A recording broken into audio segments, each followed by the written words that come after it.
In its day, this was a really sporty car, but because of that, it was driven in a really sporty fashion, and that means loads of battle scars.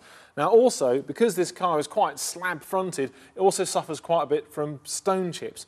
And these bumpers are not looking good anymore, and they are rather letting the car down. We want it to look as good as it possibly can, so I'm going to get it a professional paint job. But money's tight, so what I'm going to do to save a few quid is I'm going to do all the prep work myself.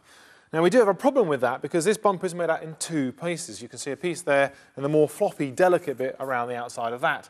And because it is quite flimsy, if I was to take it off, I'm worried I might cause a bit more damage. So I'm going to do all the prep work and get the painting done while they're still on the car.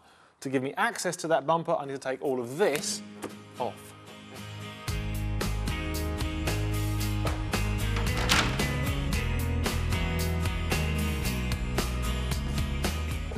Before I can prep all of the bumper, I'm going to have to look at these really quite outrageous dents and bumps. This being the worst of them, I'm going to have to actually fill that first before I can then go over some primer and then sort of feather it in to the areas around that. So before I do that, of course, I want to make sure that I don't actually damage the good paintwork on the car, which is the wings. I'm going to mask those up first of all.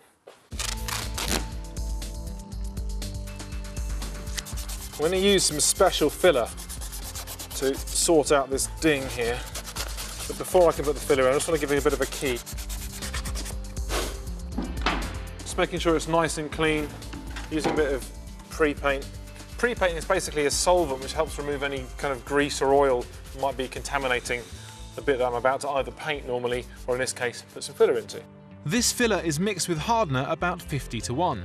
Once it sets, it will still flex with the plastic bumper. As always, when applying filler, just try and be as neat as possible. The less you put on, the less you have to take off again.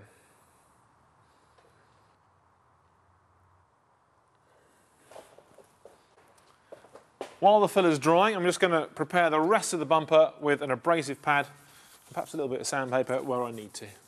Sanding certainly isn't my favourite job, but it's worth putting the effort in to do it right. Get the finish flat and smooth now, otherwise the final paintwork will look awful. Okay, well the filler should now be hard, so I'm just going to rub it down, get it nice and smooth, and then fill in any gaps that I might have left. Now, it always makes sense to use a cork, which is quite simply just a bit of cork. Very, very easy. But that way, you've got a much better chance of getting it flat. If you use your fingers, you tend to end up with grooves. Take it nice and easy. Don't try and gouge out too much in one go. It's just a matter of being patient, just taking your time, try and enjoy it.